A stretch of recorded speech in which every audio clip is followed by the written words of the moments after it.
안녕하세요. 일본의 소식을 쉽고 빠르게 간추려서 전해드리는 오늘의 일본입니다. 11월 8일 일요일 오전 뉴스 보내드리겠습니다. NHK 보도에 따르면 7일 도쿄에서 294명, 카나가와 137명, 사이타마 69명, 치바 61명, 오사카 191명, 홋카이도 187명, 오키나와 32명의 감염이 확인되는 등 총 1331명이 확진 판정을 받은 것으로 파악되었습니다. 일본 내 감염이 확인된 사람은 107,557명이며 요코하마항 크루즈선을 포함하면 총 108,269명이 감염된 것으로 파악되었습니다.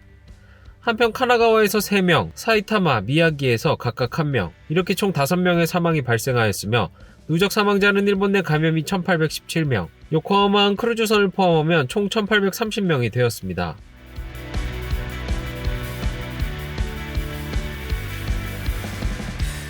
이날 도쿄에서는 294명의 신규 감염이 확인되었습니다.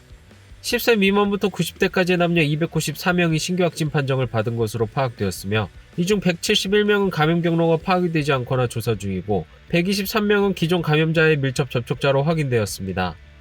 연령대로는 20대에서 30대가 총 136명으로 전체의 약 46%, 40대에서 50대는 총 81명으로 약 28%로 나타났습니다.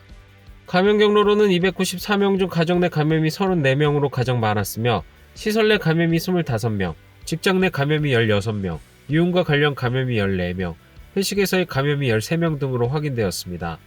한편 이날 도내 사망자는 없었으며 현재 중증 환자는 1명 감소한 36명, 입원 환자는 10명 증가한 988명으로 파악되었습니다. 이로써 도쿄의 누적 확진자 수는 32,429명, 누적 사망자 수는 461명이 되었습니다. 이날 홋카이도에서 신규 감염자는 187명으로 일 최다 감염자를 경신하고 감염 확대는 멈추지 않고 있습니다. ただいまステージ3へ移行することを決定いたしました。ここで徹底した感染防止対策を講じ、これ以上の感染拡大を抑え込んでいかなければなりません。 187명 중 삿포로시의 감염자는 141명으로 과거 최다였습니다. 또한 삿포로 이외의 지역에서도 감염이 확대되고 있습니다. 이로 인해 홋카이도는 7일 오후 독자적 경계 단계를 5단계 중 3단계로 올렸습니다. しょうがないかなとは思います。ただやっぱり飲食店関係の方は大変ですよね。 특히 감염이 확대되고 있는 스스키노에서는 유흥업소의 영업시간을 10시까지, 또한 노래방과 음식점은 10시 이후 술을 제공하지 않도록 요청하였습니다. 대상 지역은 스스키노를 중심으로 한 구역으로 약 4,000개 점포가 대상이 됩니다. なんとしてもこの11月で抑え込んでいく。すすきの地区におきましては、深夜に及ぶ飲酒、これを共にする場での感染というものが拡大をしておりますので、営業時間、それから酒類提供時間の短縮の対象となる施設におかれましては、より多くのご協力を改めてお願いをしたいと。 요청의 기간은 7일부터 27일까지 3주간이며 협력한 사업자에게는 20만 엔의 지원금을 지불합니다. 연일 1,000명 이상의 급격한 감염 확대에 대해 스가 총리도 강한 우려를 나타냈습니다. 爆発的な感染拡大は絶対阻止、国民の皆さんの命と健康をしっかりと守り抜きます。 스가 총리는 이날 요코하마시에서 열린 세계 각국의 젊은 경영자 등으로 구성된 국제청년회의소 세계회의에서 강연하였습니다. 이 중 스가 총리는 코로나19 바이러스의 국내 감염자 수가 증가 경향이 있다고 지적하며 제대로 대책을 강구하고 감염 확대를 정부의 모든 것을 동원하여 어떻게 해서든 막겠다라고 하였습니다. 또한 감염 대책을 강구하며 관광업을 회복시키기 위해 필요한 정책 계획을 연말까지 제시하여 감소한 외국인 관광객에 대한 대응책도 마련할 생각을 나타냈습니다. 또한 내년 상반기까지 모든 국민이 무료로 백신을 맞을 수 있게 하겠다라고도 하였습니다. 정부는 다음 주 초에는 제3차 추경 예산안의 편성을 위한 본격적인 조율을 시작할 전망으로 코로나 대책도 다시 담을 방침입니다. 한편 2050년까지 온실가스 배출을 전체적으로 제로로 하는 것을 목표하는 스가 내각의 방침에 대해 세계의 조류는 완전히 바뀌고 있다. 제로로 하는 시기에 대해서 이번 세기 후반 중 가능한 한 조기라고 한 애매한 목표는 버리고 2050년으로 선언하여 소극적이 아닌 공격적인 자세로 임하겠다라고 하였습니다. 다음 소식입니다. 미국 대통령 선거에서 민주당의 바이든 전 부통령의 당선이 확실시되었다고 미국 언론이 전하자 정부는 스가 총리의 미국 방문을 포함한 정상 간 신뢰관계 구축 및 국제적 과제로 연계를 확인할 생각입니다.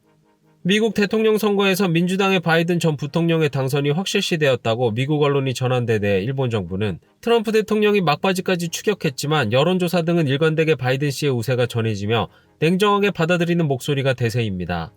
이에 정부는 우선 스가 총리와 바이든 씨의 신뢰관계를 구축하는 것이 매우 중요하다는 판단에 새 정부의 이행 상황을 보며 적절한 시기에 정상회담의 실현을 바라고 있습니다. 또한 국제공조를 중시하는 바이든 씨의 사이에서 코로나19 바이러스에 대한 대응과 지구온난화 대책 등 국제적인 과제를 비롯한 북한의 핵미사일 문제 등의 안전보장 분야 등에서도 미일의 긴밀한 연계를 확인하고 싶은 생각입니다. 한편 정부 내에서는 미국과 중국의 갈등이 격화되고 있는 가운데 바이든 정부도 중국에 대한 자세는 크게 변하지 않는 것 아니냐는 관측이 대세로 새 정부의 태도도 가늠하며 중국과의 관계 개선을 어떻게 진행할지 대응을 검토할 방침입니다. 이런 선거 결과의 외무성의 관계자는 당연한 결과라고 본다. 처음부터 바이든 씨의 우세라고 분석하고 있었지만 끝까지 아슬아슬하게 전개됐다. 일본 정부는 향후 상황을 보면서 추기를 전하는 타이밍 등을 지켜보겠다.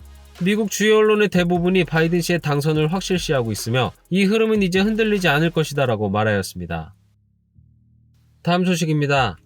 일본 학술회의의 학자 임명 거부 문제에 대해 자민당의 시모무라 하쿠분 정무조사회장은 홋카이도 도마코마이시의 강연에서 정부의 대응에는 문제가 없다는 인식을 나타냈습니다.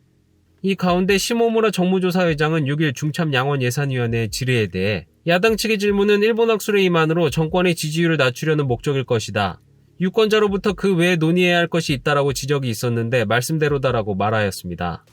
또한 시모무라 씨는 일본 학술회의의 회원 임명에 대해 임명권은 총리가 갖고 있지만 추천된 사람을 매번 그대로 임명하는 것은 임명권이 없는 거나 마찬가지다. 취사 선택하는 게 진짜 임명권이며 바람직한 개혁을 요구하기 위한 선택이다라고 지적하며 정부의 대응에는 문제가 없다는 인식을 나타냈습니다. 그리고 시모무라 씨는 추천한 사람을 모두 임명하지 않은 것이 부당하다면 미국과 유럽처럼 민간 조직을 갖고 임명제를 그만두면 좋지 않은가라며 정부로부터 독립한 조직으로 하는 것도 포함하여 회의의 방식을 검토할 생각을 나타냈습니다. 한편 중의원 해산 총선거에 대해 시모무라 씨는 연내에는 없지만 연초부터 가능성이 있다라고 언급하였습니다.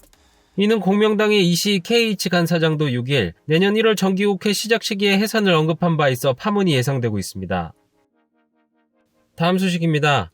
일본 유신의 카타야마 공동대표는 일본 학술회의의 임명 문제에 대해 총리에게 거부권이 있어도 좋다라며 스가 총리의 임명 거부에 대해 일정한 이해를 나타냈습니다. 学術会議についてはみんな意見があるわね。だからそうね、私は任命権があるから拒否権があってもいいんで基づきと書いてるからね。ただね、それだけ基づきが重いんだからやっぱりね、なんでこれを拒否したかということは言わないと、もう少し総合的俯瞰的じゃ分からないわね。俯瞰的なんて言葉分かる？すぐまず字だって書けないよ、難しくて。 카타야마 공동대표는 학술회의의 추천에 대해 존중해야 하지만 그대로 임명하지 않으면 안 되는 것은 아니다라는 인식을 나타냈습니다. 또한 그는 임명을 거부한 이유에 대해서는 자세히 설명해야 한다라고 강조하였습니다. 다음 소식입니다. 내년 여름으로 연기된 도쿄올림픽과 패럴림픽을 위해 국제올림픽위원회 IOC의 토마스 바우 회장이 15일에 일본을 방문하여 스가 요시히데 총리나 도쿄의 코이케 유리코 지사 등과 회담하는 방향으로 최종 조정하는 것으로 확인되었습니다. 이는 코로나19 바이러스 대책을 염두에 둔 대회 관객 수용 등에 대한 의견 교환의 목적으로 보입니다. 복수의 대회 관계자에 따르면 국제올림픽위원회와 국제패럴림픽위원회는 16일부터 3일간 대회 조직위원회 등과 도내에서 회의를 실시합니다. 회의에는 IOC로부터 토마스 바우 회장 및 도쿄올림픽의 준비 상황을 감독하는 존 코츠 부회장 등이 참석하여 선수나 대회 관계자 등의 코로나19 대책이나 관객 수용에 대해 논의할 전망입니다. 특히 관객 대책에 대해서는 정부, 도쿄도, 대회 조직위에 따른 검토 회의에서도 중요한 항목 중 하나로 꼽히고 있으며 이들은 12일에라도 회의를 열어 논점을 정리하여 IOC 회의에서 보고할 방침입니다. 바우 회장은 지난달 27일 한국 매체에서 방송한 인터뷰에서 만원 간중이 이상적이지만 현실적으로는 가능하지 않다고 생각한다라며 관객 입장에 제한이 필요하다는 인식을 나타낸 바 있습니다. 올림픽에 관해서는 슬슬 적당히 백기를 듭시다.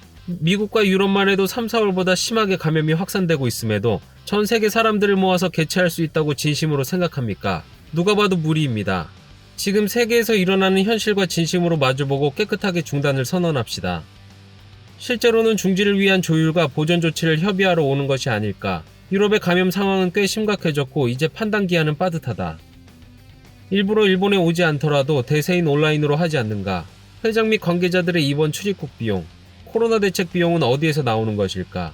왜 어느 매체도 보도하지 않는 것인가? 일부러 오는 것은 눈에 띄고 싶은 것이나 자신의 권위를 나타내고 싶겠지. 밀실회의도 필요하고 미국과 유럽의 감염 폭발 중에 일본 방문이니 보통 이 시점에서 무리라고 전화로 올 것으로 생각하고 싶지만 스가 총리와 함께 코로나에 지지 말고 개최하자라고 말하러 오는 것이라면 IOC의 절망감을 느낀다. 총리도 이 상황에서 강행은 지지율 하락으로 생각될 것이다. 서로 경제적 손익보다는 현상을 읽어주길 바란다. 메이저 스폰서인 미국이 계속 팬데믹의 상황에서의 개최는 절대 무리. 10월까지 올림픽의 중단 또는 개최를 결정하겠다고 말하면서 결국 11월까지 질질 끌고 있다. 권위자의 한마디로 도쿄올림픽 중지를 선언해야 한다. 돈과 이권이 개입되면 정상적 판단이 안 되는구나. 지금 상황에 이런 극동의 섬나라에 세계에서 사람을 모으다니 제정신이 아니다. 빨리 중단을 결정하는 게 선수들에게도 조정이 가능하고 좋은 방향이다. 다양한 위험을 놔두고 할 일은 아니다. 다음 소식입니다. 코로나19 바이러스 영향으로 각지의 학교에서 수학여행 중단이 잇따르는 가운데 교실과 수학여행지를 온라인으로 연결하는 등 새로운 형태의 수학여행을 모색하는 움직임이 확산되고 있습니다. 이 중 도쿄 마치다시에 있는 니혼대학 제3중학교에서는 7일 3학년 약 110명이 가상 수학여행에 참가하였습니다. 예정된 수학여행은 중지되었지만 학생들은 교실에 마련된 전용의 고글을 스마트폰에 연결하여 방문할 예정이었던 교토나 나라의 명소 등 약 10곳을 유사 체험하였습니다. 고글은 VR 가상현실 기술을 활용한 것으로 키요미즈데라나 나라공원의 사슴 등이 입체적으로 비춰지자 학생들은 환호하였습니다.